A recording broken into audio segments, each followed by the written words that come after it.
Yma yng Nghyngor Caerdydd, mae'n rhaid i ni newid y ffordd i ni'n gweithio.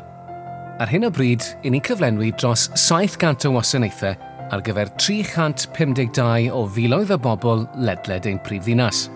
O ganolfannau hamdden i barciau, o ofal cymdeithasol i addysg, o theatre i lanhau strydoedd, mae'n gwaith ni yn gwneud ein prifddinas yn lle gwych i weithio ynddo a chwarae ynddo. Ond mae pethau newid. Mae ein dinas yn tyfu, ond mae'r arian i ni dderbyn gan y Llywodraeth yn lleihau. Ers 2009, rydyn ni wedi gorfod gwneud arbedion gwerth rhyw 130 o filiynau o bunnoedd, ac fe gytuno ni yn ddiweddar i arbed rhyw 36 miliwn arall yn ystod blwyddyn ariannol 2015 i 2015. Ar ben hyn, mae bwlch o ryw 120 o filiynau o bunnoedd yn y gyllideb erbyn 2018 i 19. Ond mae'r gost o ddarparu'r gwasanaethau hyn yn cynyddu, ac mae mwy o alw nag erioed, hefyd a phoblogaeth sy'n tyfu. Oeddech chi'n gwybod bod disgwyl i'n poblogaeth gynyddu gan 26% erbyn 2034. Mae hyn yn golygu mai ni yw'r ddinas sy'n tyfu gyflymaf yn y Deyrnas Unedig, yn cynnwys Llundain. Mae hyn yn golygu ein bod yn wynebu pwysau anhygoel i ddarparu gwasanaethau o'r safon am y poblogaeth gynyddol yn ei disgwyl, gyda llai a llai o arian bob blwyddyn. Rhaid i rhywbeth newid, felly mae'n rhaid i ni newid ein ffordd o weithio, mwyn sicrhau bod dyfodol ein cyngor yr un mor ffyniannus a dyfodol ein prifddinas arbennig. Ar hyn o bryd, mae gan y cyngor 7 cyfarwyddiaeth, a dosynau o dimau mewn meysydd fel addysg, trafnidiaeth, cynllunio, hamdden, parciau, datblygiad economaidd, gofal cymdeithasol, tai a'r ymgylchedd. Ond os yw cwsmer am ddefnyddio ein gwasanaethau, mae'n rhaid iddyn nhw weithiau rhoi eu henw, eu cyfeiriad a'i manylion dro ar ôl tro, bob tro maen nhw'n cysylltu ag adran wahanol. Mae hyn yn gwastraffu eu hamser nhw a'n hamser ni, ac mae'n gallu bod yn rhwystredig iawn. Mewn rhai achosion, mae cwsmeriaid yn teimlo ei bod ar goll, ac yn ei chael i'n anodd dilyn y llwybr troellog hwn. Yn y dyfodol, byddwn ni am ein hadrannau weithio gyda'i gilydd yn well, yn sicrhau'r canlyniadau gorau i bawb sy'n byw yma ac yn gweithio yma, a throi'r llwybr troellog hwn yn un cliriach o lawer ac un man yn goleo'r llwybr cyfan. I wneud hyn, rhaid i ni ddefnyddio technoleg i greu darlun o'n holl gwsmeriaid mwyn i ni wirioneddol ddeall yr hyn maen nhw eisiau oddi wrtho ni a'r hyn sydd ei angen arnyn nhw. Ar hyn o bryd, pan fod pobl eisiau ymwneud â ni, maen nhw'n dod ato ni mewn llawer o ffyrdd, a thrwy bob math o sianel. Gall hyn fod yn gostus o ran amser, arian ac adnoddau.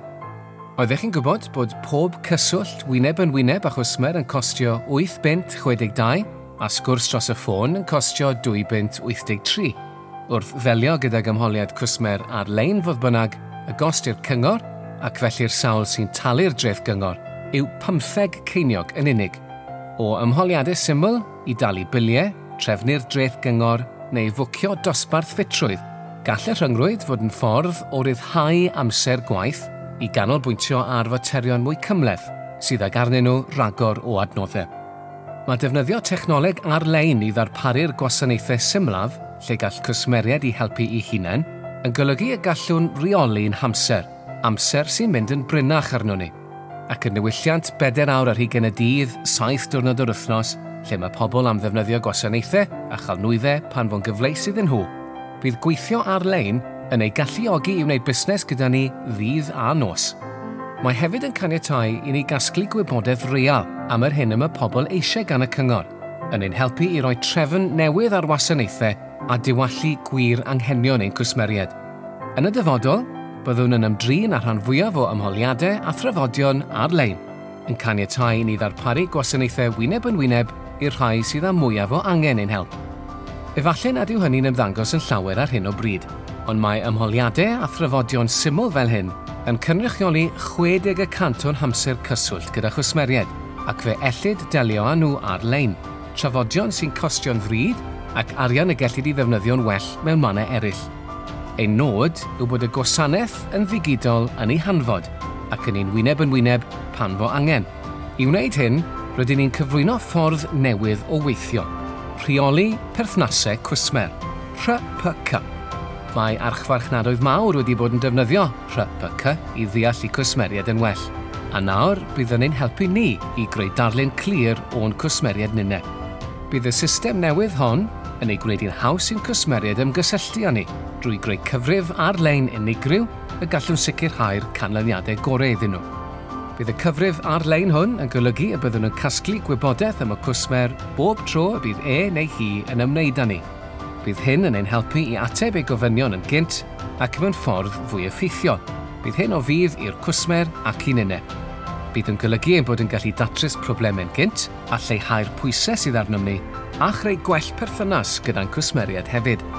Mae'r hyn rydych chi wedi glywed heddi yn gychwyn ar raglen gyffroes fydd yn trawsnewid y ffordd y mae'r cyngor yn gweithio. Yn y dyfodol, byddwch yn clywed mwy am y ffyrdd rydyn ni'n bwriadu gwneud arian, arbed arian a buddsoddi arian a chreu gwasanaethau cyhoeddus sy'n addas at oes technolegol. Creu un cyngor, un gweithlu, un diben. Creu, yng Nghaerdydd, y ddinas Ewropeaidd orau i fyw ynddi.